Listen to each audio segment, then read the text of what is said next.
kami mohon izin memberikan presentasi kami berdasar analisa keuangan comparison antara Bank BCA dengan Bank Mandiri.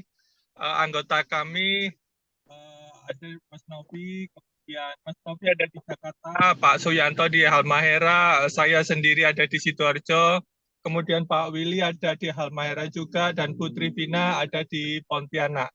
Nomor NIM juga sudah kami lengkapi di cover presentasi kami. Silakan, Mas. Nah. Oke, baik. Terima kasih untuk ini. Apa itu? Faktor eksternal. Kita ada dua, yaitu faktor ekonomi sama faktor industri. Faktor ekonomi, industri perbankan akan sangat bergantung pada kondisi perekonomian suatu negara. Pertumbuhan ekonomi akan mendorong pertumbuhan industri perbankan karena semakin banyak masyarakat yang membutuhkan pinjaman untuk usaha baik yang besar sampai UKM. Selain itu, masyarakat juga akan meningkatkan tabungan dan investasinya di bank yang merupakan uang yang mudah karena bunganya sangat kecil untuk dipakai menjadi modal kerja bank. Selain itu, inflasi yang tinggi akan menyebabkan masyarakat membatasi konsumsi dan lebih memilih menabung sebagai langkah pencegahan. Demikian pula halnya dengan suku bunga BI akan berdampak pada industri perbankan dan secara tidak langsung ke saham perbankan. Semakin tinggi BI rate, maka semakin banyak orang yang akan menabung di bank. Dan sebaliknya, semakin rendah BI rate, maka semakin sedikit orang yang akan menabung di bank. Kemudian faktor industri, yaitu industri perbankan cenderung tidak mudah berubah kecuali perubahan teknologi, di mana harga saham bank digital sempat mengalami kenaikan yang signifikan dan memaksa bank konvensional juga melakukan perubahan. Namun Bank BCA cenderung selalu berhasil mengikuti perkembangan teknologi di industri perbankan dan berhasil melewati dan mengatasi potensi ancaman dari bank digital. Mungkin bisa dilanjut, silakan. Oke. Sebelumnya kita ngebahas tentang analisa eksternal. Nah, saat ini kita ngebahas soal analisa internal terkait rasio keuangan dari Bank BCA maupun Bank Mandiri. Nah, pada analisa internal ini kami mengukur dari 5 tahun ke belakang, yaitu dari 2022, 2021, 2020, sampai 2018. Nah, rasio yang kami hitung pertama adalah debt to equity ratio atau rasio utang. Yang kalau kita lihat sih emang tinggi ya dari kedua bank ini. Namun untuk di industri perbankan emang jarang untuk melihat di debt to equity atau rasio utang ini karena benchmarknya yang bagus seharusnya itu ada di angka 100% ke bawah gitu. Nah, kalau rasio kedua yang kita lihat ada di net profit margin. Ya, kalau kita lihat di sini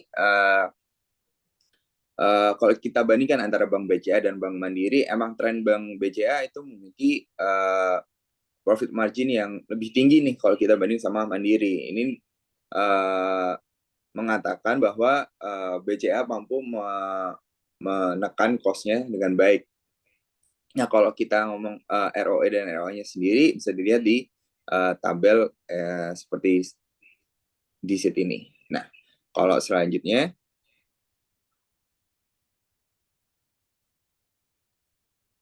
baik, thank you Mas Novi. Untuk analisa internal kesehatan bank sendiri, kita menggunakan 6 rasio utama ditambah cost to income dan dividend payout ratio.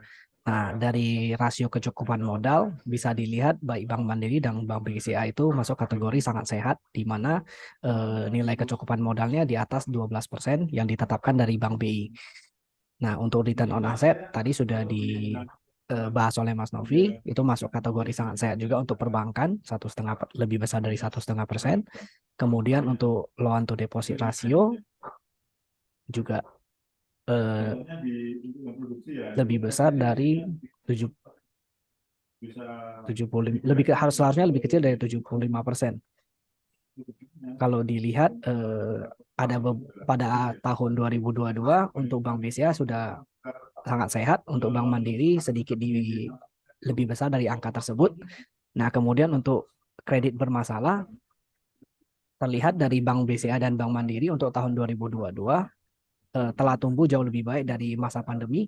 dengan nilai yang di bawah 2% dan menjadi sangat sehat. Nah, untuk net interest margin sendiri juga lebih besar dari 3%. Kemudian untuk biaya operasional dibandingkan dengan pendapatan operasional bisa dilihat bahwa Bank BCA dan Bank Mandiri itu punya rasio yang sangat baik dibandingkan patokan Bank BI, yaitu lebih kecil dari 94%. Jadi kemampuan perusahaan menghasilkan laba dibandingkan dengan biaya operasionalnya itu cukup baik.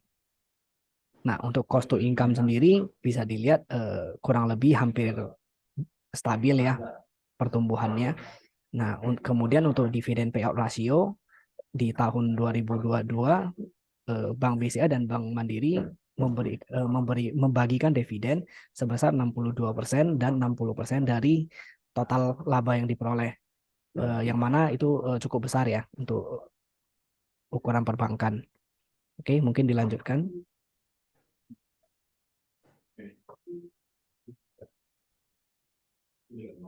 Baik, di sini dapat kita lihat di mana antara Bank BCA dengan Bank Mandiri rasionya yaitu dari price book value-nya di sini bahwa Bank Mandiri itu adalah 1,8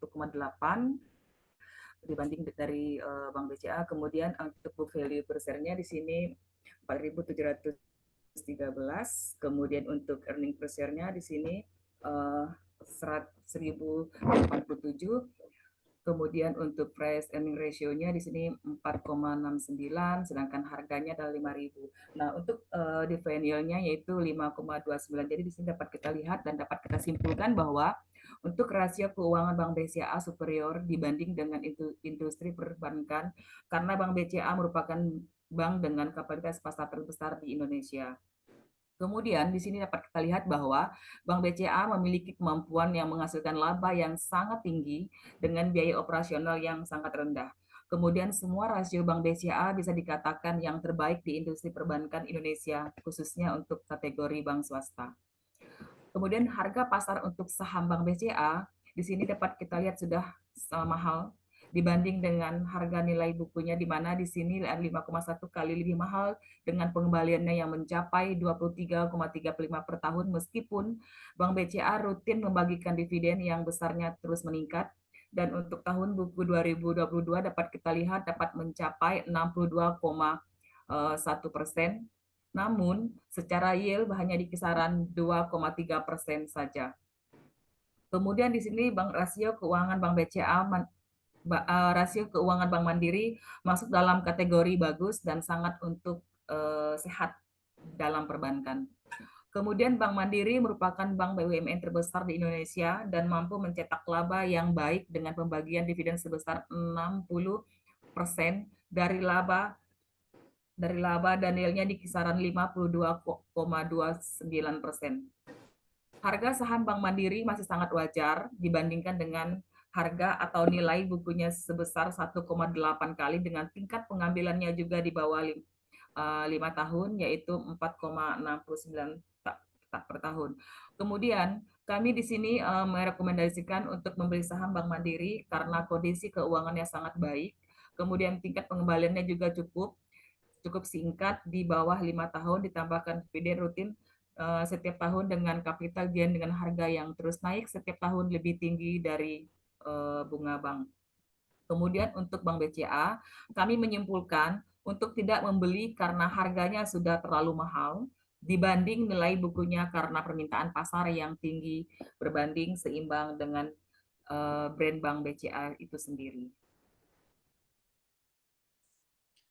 Ya, berikut presentasi dari kelompok kami.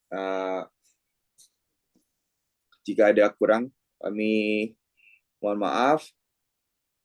Terima kasih.